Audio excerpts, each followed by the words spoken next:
शहराच्या कोलाहलापासून कित्येक कोस दूर, जिथे शांतता केवळ फक्त अनुभवायची असते, ऐकायची नसते. पाचवड मार्गे वाई धोम धरणाच्या काठाकाठाने जाणारा तो नागमोडी रस्ता जणू आपल्याला खुणावत जोरला नेऊन सोडतो. निघायला उशीर झाला खरा, पण प्रवासाचं गणित वेळेवर कसं अवलंबून असेल? प्रवास हा मुळात ठरवून करायचाच नसतो. तो तर वाहत्या पाण्यासारखा प्रवाही असावा लागतो. वळण वाटेवर कधी संत तर कधी गतिशील.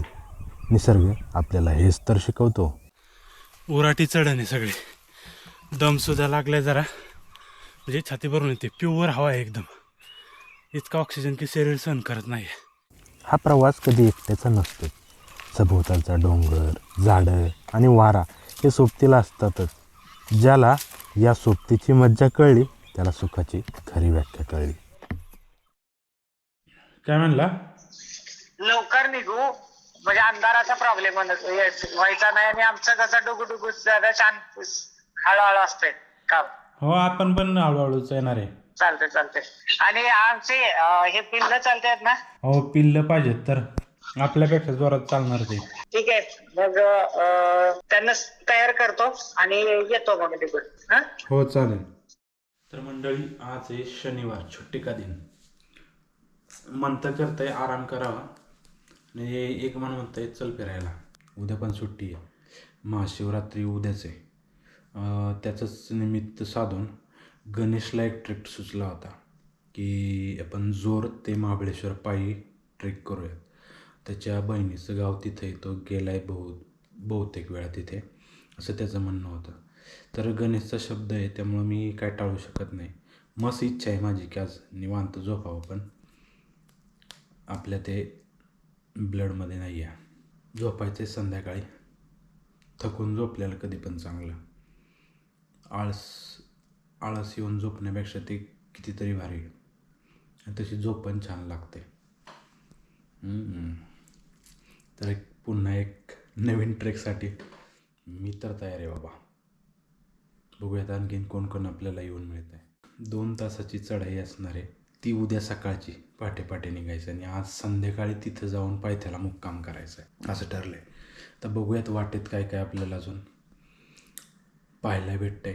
सगळी तयारी झाली आहे, आता फक्त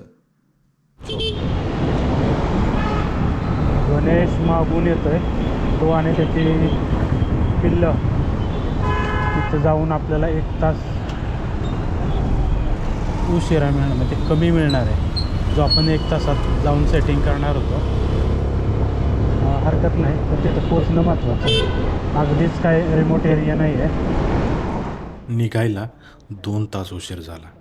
हे वाक्य मनात घोळत होतं. आजच्या दिवसातले 2 तास कमी होणार ही रुकरुक होतीच, पण निघालोय तर पोचणंही महत्त्वाचं. प्रवासात काही गोष्टी राहिल्या असतील तर त्या वाटेत घेता येतील या विचाराने मी स्वतःला सावरलं. पुणे सातारा रस्ता माझ्यासाठी नवा नव्हता, पण टोल नाका पार करेपर्यंत वेळ कसा पळाला ते कळालंच नाही. जवळपास 1.5 ते 2 महिन्याच्या गॅपनंतर मी ट्रेकसाठी बाहेर पडलो होतो. वाई रस्त्याला लागेपर्यंत सूर्य कलू लागला होता. नजरेसमोर धरणाच्या कडेने जाणारी वळण वाट खुणावत होती. वाटेत सायकल चालवणारी ती चिमुरडी मुलं दिसली की बालपणाची ओढ लागली. तुकोबाराया उगीच बोलून गेले नाहीत. लहानपण देगा देवा, मुंगी साखरेचा रवा. मोठेपणाचा या अंकुशाच्या मारापेक्षा ते निरागस बालपण कितीतरी पटीने समृद्ध होतं.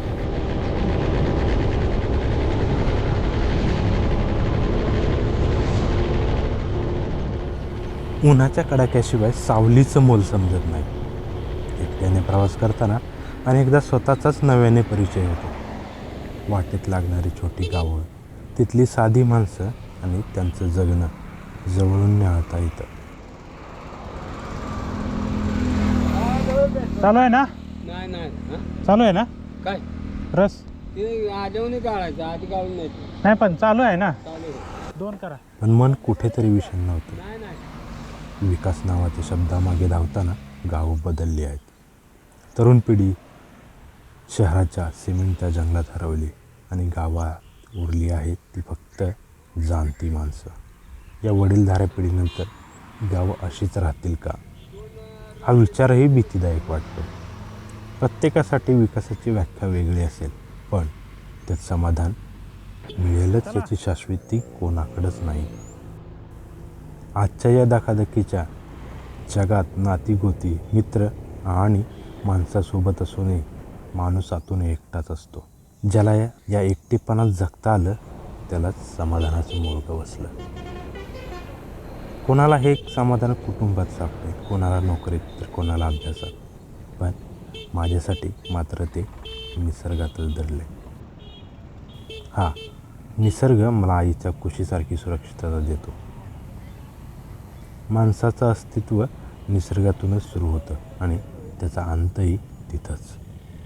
देव ही संकल्पना मानवाने पहिल्यांदा निसर्गालाच बहाल केली असावी, कारण त्याच्या सानिध्यात गेल्यावरच आपल्याला देवत्वाची जाणीव होते. गणेशला त्याचाच आला बरं झालं. हॅलो.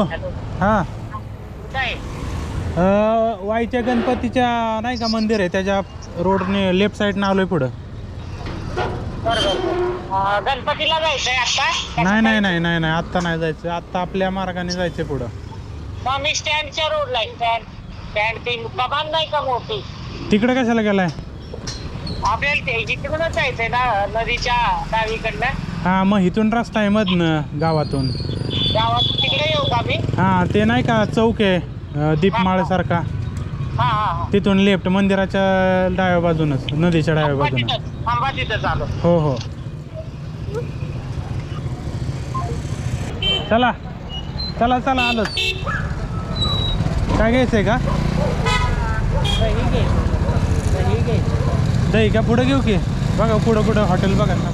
आपण विकसित बुद्धिमत्तेच्या जोरावर पृथ्वीवर राज्य करत असलो तरी निसर्गापुढे आपण नगण्य आहोत हे विसरून चालणार. पाण्याच्या बॉटलचा बॉक्स एक घेतो.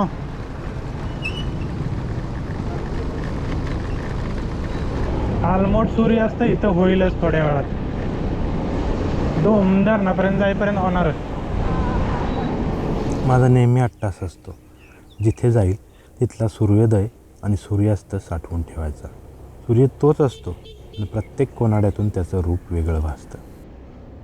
अंधाराची चाहूल लागल्यावर जेव्हा तो नारंगी रंगात न्हाऊन निघतो, तेव्हा तो उद्या पुन्हा भेटण्याच्या आशेचा किरण देऊन जातो.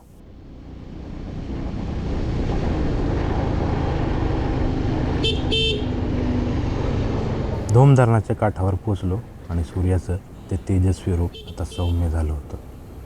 दुपारी जो सूर्य नकोसा वाटत होता तोच आता हवावासा वाटतोय. मानवी स्वभावाचं हे किती अचूक उदाहरण आहे. आपला राग, लोभ, मोह, तारुण्य कधी ना कधी मावळतीला जाणारच. फक्त उद्याच्या नव्या पहाटेची आशा मनात जिवंत असायला हवी. काळाच्या या चक्रात आपण फक्त निखळपणे जगून घ्यायचं आणि पुढे जायचं.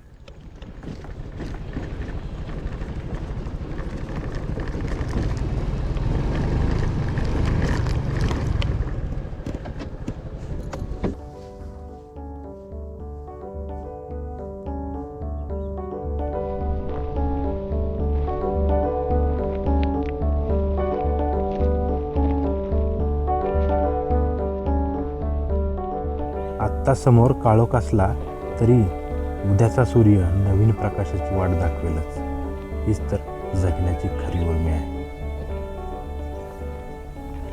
मी आहे आत्ता जोर या गावी आणि ज्या रस्त्याने आम्ही आलो इथं तो रस्ता या ठिकाणी संपतो. इथं एक होमस्टे आहे. इथून पायी महाबळेश्वरला जातात इकडं. तर उद्या सकाळी आमचा इथूनच ट्रेक असणार आहे. जवळपास आमचा 3 तासाचा प्रवास. सातारला होऊन आम्ही 5ला निघालेलो, 8ला इथं पोचलो. थांबत सूर्यास्त पाहिला एका ठिकाणाहून आणि इथं पोचलो. आता टेंट लावल्या तिथं मोकळ्या जागेमध्ये. इथं राहण्याची सोय आहे, रूम्स आहेत तिथं, हॉल सारे मोठे. ग्रुप म्हटलं तरी येऊ शकता इथे.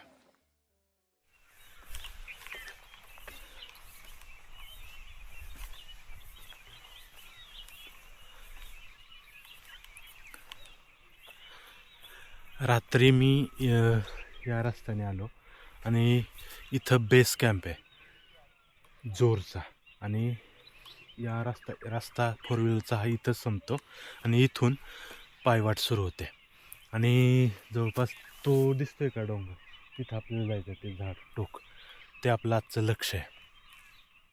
आत्ता 6:30 होत आहेत, सूर्य काय अजून आलेला नाही आहे. वरती चाललाय हो का? तिकडं महाबळेश्वरला. हो, अरे वा, किती वेळ लागतोय? 1 तास. बरं बरं, मग वाट मळलेली आहे ना चांगली? काय अशी वाटली? अरे वा, ठीक आहे ठीक आहे. तुम्ही येताय महाबळेश्वरला? हो, कोण कोण आहे? ही काय 4-5 जण आहे आम्ही. बरं बरं बरं. कुठून आलाय सर तुम्ही? सातारा. सातारा बघू. बरं बरं. आणि गाडी? गाडी इथं पार्क केली, आणि इथून मग आता परत गाडी कोण आणणार तुमची, का परत रिटर्न इकडे? परत इकडे येणार. अच्छा अच्छा. आज महाशिवरात्र आहे ना? हो, सरळ महाशिवरात्र. वाट आली सर ही वर. ओके तर ओके, तिकडे गेलं हेच वाट सोडायची ना, डायरेक्ट वरती चालेल. गणपती मंदिरावर. तर या गावातली लोक इथून पायी महाबळेश्वरला जातात. 1 तासाचा रस्ता आहे साधारण, सलग चालत गेलं तर. एक्साइटमेंट खूप आहे माझ्यासाठी. ही पहिलीच वेळ इथून या वाटेने जायची. आणि गणेश इथून गेला होता बऱ्याच वेळा असं म्हणणं आहे त्याचं. तो बहुतेक पलीकडच्या डोंगाने गेला आहे. त्याची बहीण या इथं राहते, चुलत बहीण जोर गावामध्ये. चला, आवरलं का?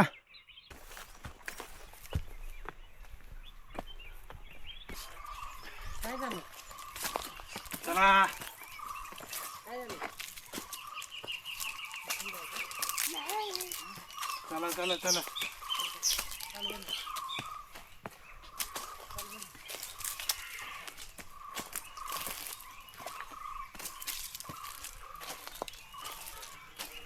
गरम व्हायला लागला आता.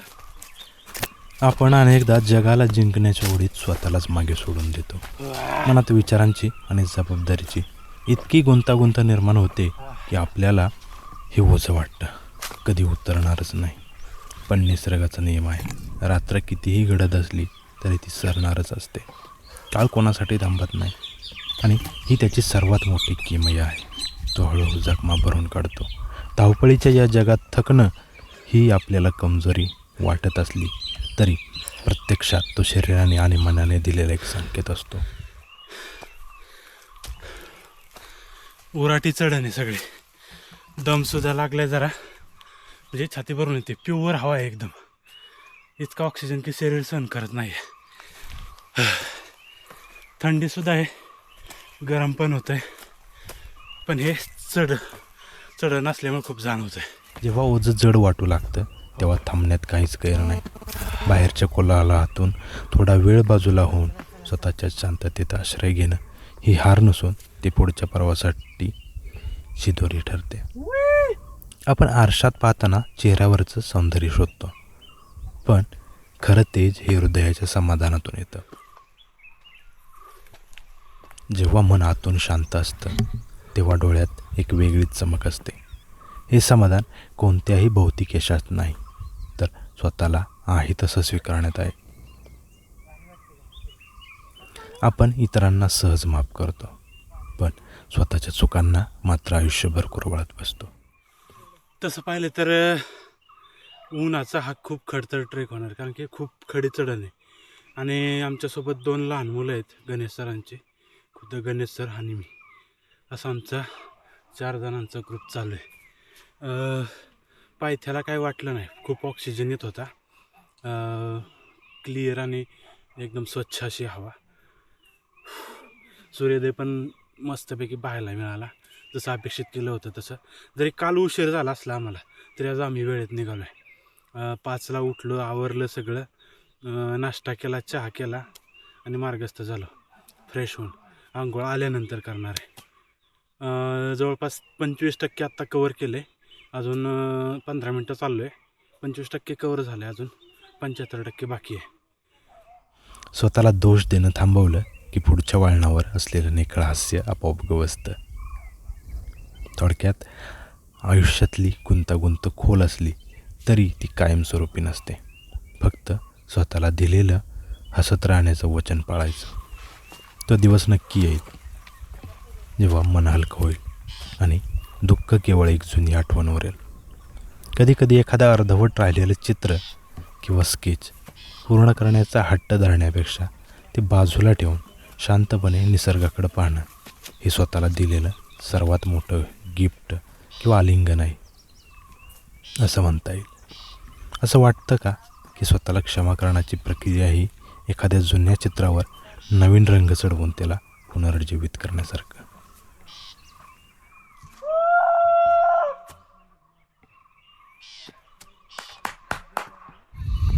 प्रवास सुखाचा की सुखासाठीचा प्रवास? आपल्या आयुष्याची गोळाबेरीज करताना आपण नेहमी जेव्हा आणि तेव्हा या दोन शब्दात अडकलेलो असतो. जेव्हा मला यश हवं ते यश मिळेल तेव्हा मी सुखी होईल, किंवा जेव्हा माझी परिस्थिती बदलेल तेव्हा मी शांततेत जगू शकेन. आपण सुखाला एका भविष्यातील घटनेशी बांधून ठेवतो, पण सत्य हे आहे की सुख हे एखाद्या स्टेशनवर थांबलेल्या गाडीसारखं नसतं, तर ते त्या गाडीच्या खिडकीतून दिसणाऱ्या निसर्गरम्य दृश्यासारखं असतं. काहीतरी बनण्याच्या पलीकडचा माणूस. जग आपल्याला सतत धावायला सांगतं. स्पर्धा, पद, प्रतिष्ठा आणि संपत्ती या शर्यतीत आपण इतकं गुंततो की आपण स्वतःलाच विसरून जातो. आपण काहीतरी बनण्याच्या प्रयत्नात कोणीतरी व्हायचं राहून जातो. पावसाळा तरीच की असणार आहे वाटेत. बरंच आलो की तरी. स्थानिक लोकांचं येणं जाणं हो, जोर गावापासून आमचा ट्रेक सुरू झाला. आम्ही 5 होतो, पण एकाची प्रकृती ठीक नसल्याने आम्ही 4घच वर निघालो. तरीही तो मित्र पायथ्यापर्यंत आला हेच खूप होतं. जंगलात शिरल्यावर असं वाटलं की झाडं वेली आमच्याशी बोलू पाहत आहेत. निसर्गापुढं आपण किती क्षुल्लक आहोत याची जाणीव तिथं पदोपदी होत होती. यश नक्कीच महत्त्वाचं आहे, पण ते सुखाचा एकमेव मार्ग नाही. खरी तृप्ती ही आपल्या कामात, आपल्या कलेत आणि आपल्या माणसात असते. आयुष्य आपल्याला हळूहळू शिकवतं की प्रत्येक गोष्ट आपल्या मनासारखी होणार नाही. शिखर सर केल्यावर मिळणारा आनंद हा क्षणिक असतो, पण त्या शिखराकडे जाणारा खडतर वाटेवर घेतलेला विसावा आणि तिथे प्यालेला पाण्याचा घोट ही खरी अनुभूती असते.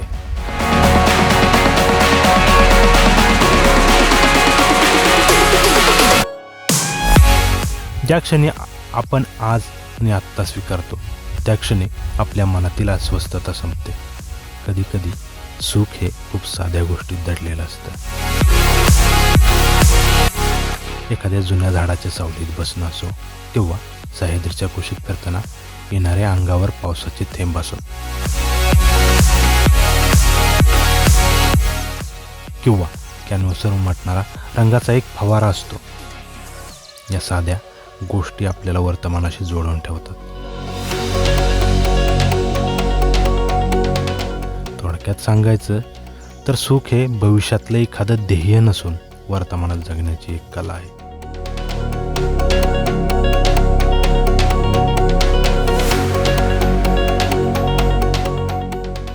जो स्वतःला आज स्वीकारतो तोच खऱ्या अर्थाने समृद्ध होतो.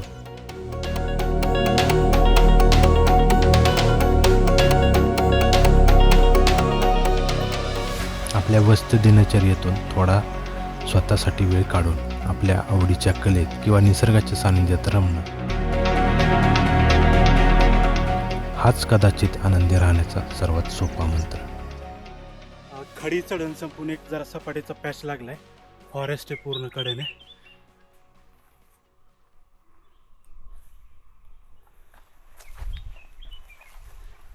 छानपैकी पक्ष्यांचे आवाज येत आहेत. घाम यायला सुरुवात झाली. बलकवडी धरणाचं शेवटचं टोक जोरगाव. या गावातून डोंगरदऱ्याची उंची पाहून आपली शारीरिक आणि मानसिक ताकद पणाला लागते. पळत जाऊ तर नाही वाटत.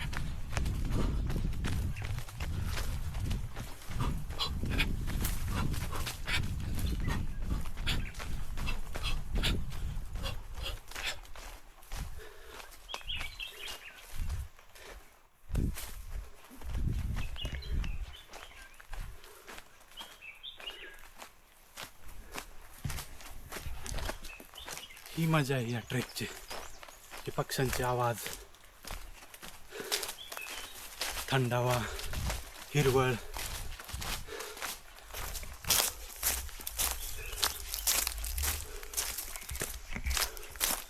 आणि ही झाडे. काय व्ह्यू आहे, काय व्ह्यू आहे.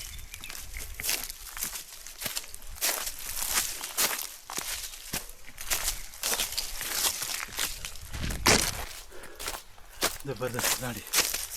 गणेश,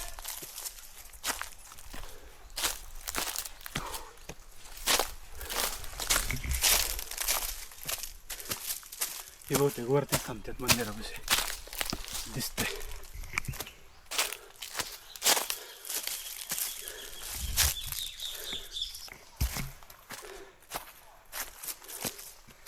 हॅलो, हा, हो हो, ठीक आहे ठीक आहे.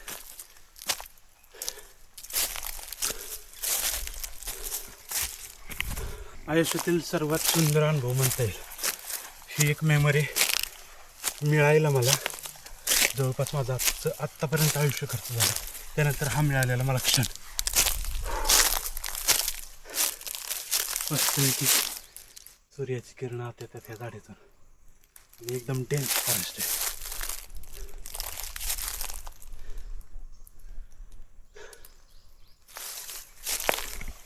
बरीच लोक म्हणतात ते चेहऱ्यावर तेज कुठून येतं तुझ्या, ते इथून येतं, इथून मिळतं मला. थोडं हापल्यागत होणार, थोडंच मी खुर्चीत बसून बोलतोय, वॉकिंग करतोय, ट्रेक करतोय, चढण चढतोय, त्यामुळं बोलायला पण दम लागतो अशा गोष्टींतून. दिल खुश प्रोग्राम आहे अभी तक.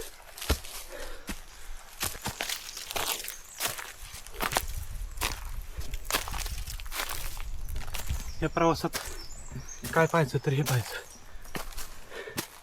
इथे रती पक्ष्यांच्या सुमधुर अशा आवाजाची, शांततेची.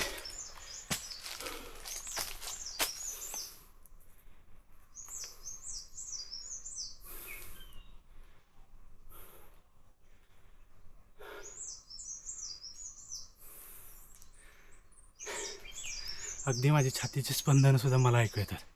टाक टाक टाक टाक टाक टाक टाक टाक. पूर्ण ताकदीने इंजिन चाललंय हृदयाचं. आणि ते दौडायचं असेल तर वाट मोकळी लागते, वाट मोकळी लागते आणि त्यात चढ लागतो. तेव्हा पूर्ण ताकदीनं आपल्या हृदयाचं इंजिन काम करेल आणि गंज लागणार नाही. मेन म्हणजे वापरातील ज्याच्यासाठी ते बनलं आहे. सो मला ह्यातून एकच सांगायचं आहे की तासनतास खुर्चीला लगडून राहण्यापेक्षा आठवड्यातील एखादा दिवस, महिन्यातील 2 दिवस तरी स्वतःसाठी आणि हृदयासाठी काढलेच पाहिजेत. मस्त आहे, लय भारी वाटतं. करून बघा.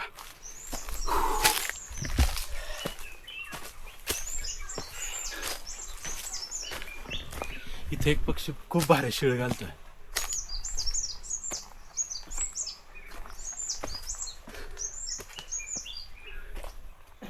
कधी गेला होता बाबा? हो सकाळी सकाळी. सकाळी म्हणलं किती वाजता?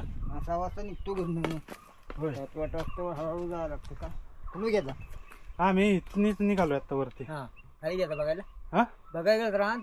नाही नाही, हां. खालून वरती चाललोय, परत येणार आहे खाली. अच्छा. तुमचं गाव? हे की हे जोर.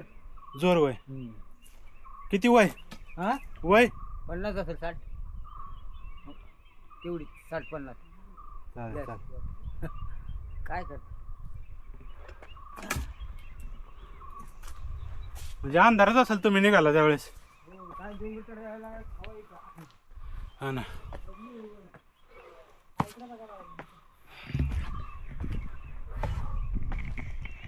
मैं खुद की अपनी. झाडावर बसलेल्या पाखरांच्या शिट्ट्या, त्यांचा सुमधुर आवाज आणि ती नवीन वाट. मनात थोडी भीती होती, पण त्यापेक्षाही कुतूहल जास्त. ऑलमोस्ट पोचलोच आता मी. रात्री पायथ्यावरून ज्याची लाईट दिसते तेच हे विसाव्याचं ठिकाण, गणपती मंदिर. ही वाट जणू वर्षानुवर्षे माझी वाट पाहत होती असं वाटलं.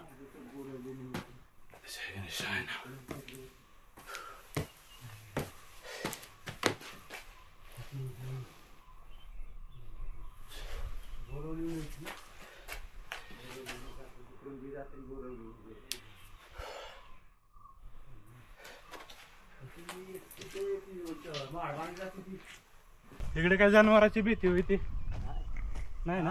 नाही एवढी कधी कवचित तिकडूनच ना? हा कवचित कधी भेटणार हा काय भेटतं तरी? काय वाघ भेटणार, शेह भेटणार, बिबट्या भेटणार, अस्वल भेटणार. होय लोक वाचल्यावर मॉब हा? असल्यावर काय टेन्शन नाही ना? नाही नाही काय चार पाच जण. काय नाही भीती तिकडून. आम्ही सर डेली येतोय आता ह्या हा हा आणि 11 वाजता घरी जातो होय ड्युटीवरनं. काय काम असतं इकडं? काय बी करायचं हॉटेलला, रेस्टॉरंटला काय बी बेगारी बर बर बर जसं डिग्री असेल तसं करायचं, होय शिक्षण असेल तसं काम. यायला रोजचं तुमचं चांगला व्यायाम आहे. हो आमची चरबी वाढली बसून बसून. कंपनी मध्ये असाल ना? नाही कशी? वाटा किती इकडे यायला ह्या दोन वाट्यात? आहेत, दोन. एक इकडे धनगर वस्ती आपण मेन पूल आहे का नाही हा वरती? पुलापासून आहे हा इकडे. मी इकडून बी आहे, इथनं आता मधून झाले हा. आणि ह्या घरांपासून बी आहे. हा. मग ह्या घरांपासून आलो आम्ही. हा. मग तुम्ही इकडून आलो ह्या आम्ही साईड आम्ही पलीकडनं आलो. आणि ह्या रस्ता कुठे मिळतो? कुठला? ह्यो इकडे इथंच नाही इथं कुठे मिळतो खाली? इथं खाली या ह्याच्यात जाडी झाडे इकडून बी, इकडून ह्या साईड ना इकडून बी आहे वाढ. तिकडून तिथून वाट येते हा, तिथं. समोर नाही तिथं खाली समोर, मिळतो. हा. ते कुठून कुठलं गाव? हे इकडे हे येतं दत्तवाडी म्हणून, गोळेगाव. गोळेगावनी हा. पण. आणि खाली तिकडे गोळेवाडी. म्हणजे इथं राहिला होता का तुम्ही? हा तिथं राहिलं होतं. ते लाल पत्र्याची घर आहेत ना दोन तिथं. संतेचे म्हणजे इथं राहिला तुम्ही पडेल. हो इकडून आला का तुम्ही? हो आम्ही तिकडे राहतो. होय तिकडून आला असता तरी मोठं समाज मंदिर आहे राहायला, इथं शाळा आहे. आहे ना? हो. ना आम्हाला मॅप वर हे दाखवलं जवळ ते आम्ही इथं उतरलो. बरोबर चालतंय. आता कधी आला तर करा फोन. हो तुमच्याकडे आम्ही आलो तर आम्ही तुम्हाला करू. नाही या की सातारला फोन करा आवर्जून. चला वाट बघित चालू देवा, परत येणार आहे खाली. हो मंदिर दर्शन करून वगैरे येणार. हो हो चांगलं दर्शन घेतो शिवरात्री. हा ना. कधी आलेला का? नाही आलो इकडे कधी. नाही ना? ते एक जण आमचे मित्र आहेत, हा. त्यांची चुलत बहीण आहेत गावात त्या जोरमध्ये. ते आले होते, त्यांनी इकडे येण्यास सजेस्ट केलं. मध्ये त्यांना माहिती असणार. हो ते आले, तुम्ही आला ना हा. त्या वाटेने ते आले अगोदर. ते तिकडे मुक्कामाला होते का? हा पण आज आम्ही इथं आलो. संध्याकाळी उशीर झाला जरा, 8 वाजले पोचायला.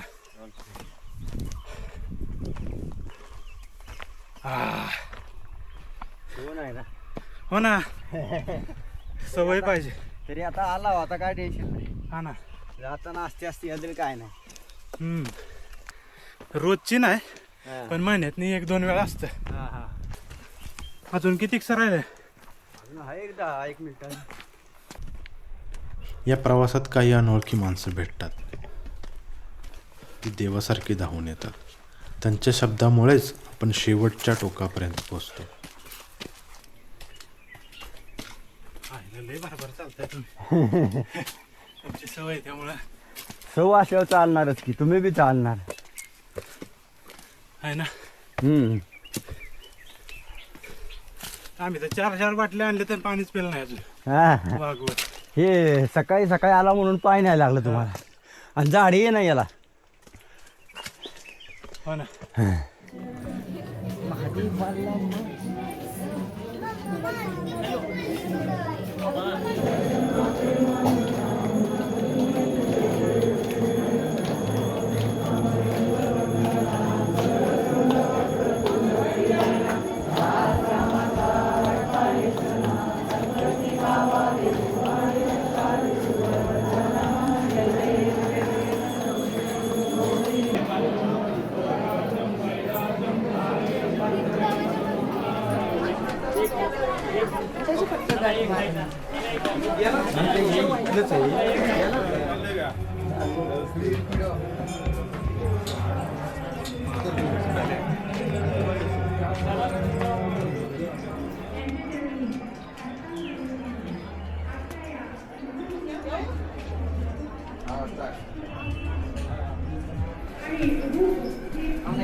On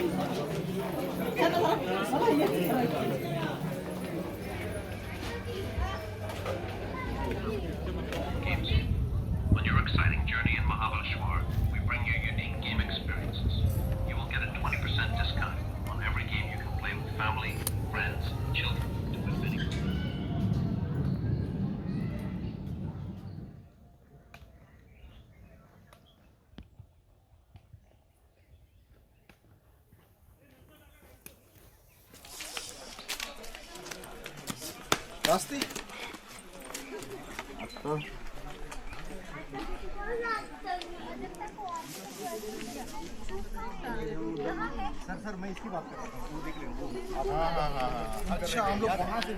एलिफेंट पॉइंट दिख रहा है, वो देखो एलिफेंट हेड, कहाँ दिख रहा वो है? एलिफेंट हेड देखो, ये मेरी उंगली को हाँ हाँ दिख गया। दिख गया वो एलिफेंट।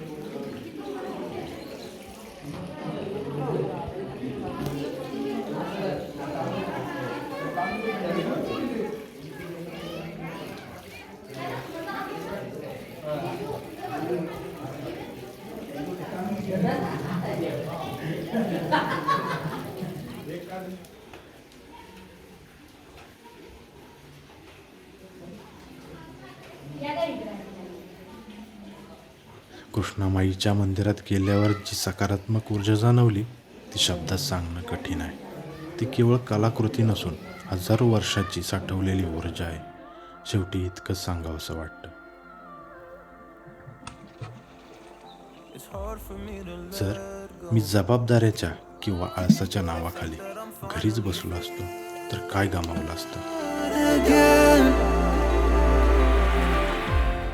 तर तो कालचा सूर्यास्त, ती घनदाट झाडी आणि पाखरांचे आवाज, कृष्णामाईच्या मंदिरात अंगावर आलेला तो शहारा आणि स्वतःच्या डोळ्यामधली ती चमक. अशाच गोष्टी हरवू नये म्हणून मी प्रवासात आहे. वाटा महिरपी शोधत आहे. This is a sign that I'm healing. I'm finally healing from you.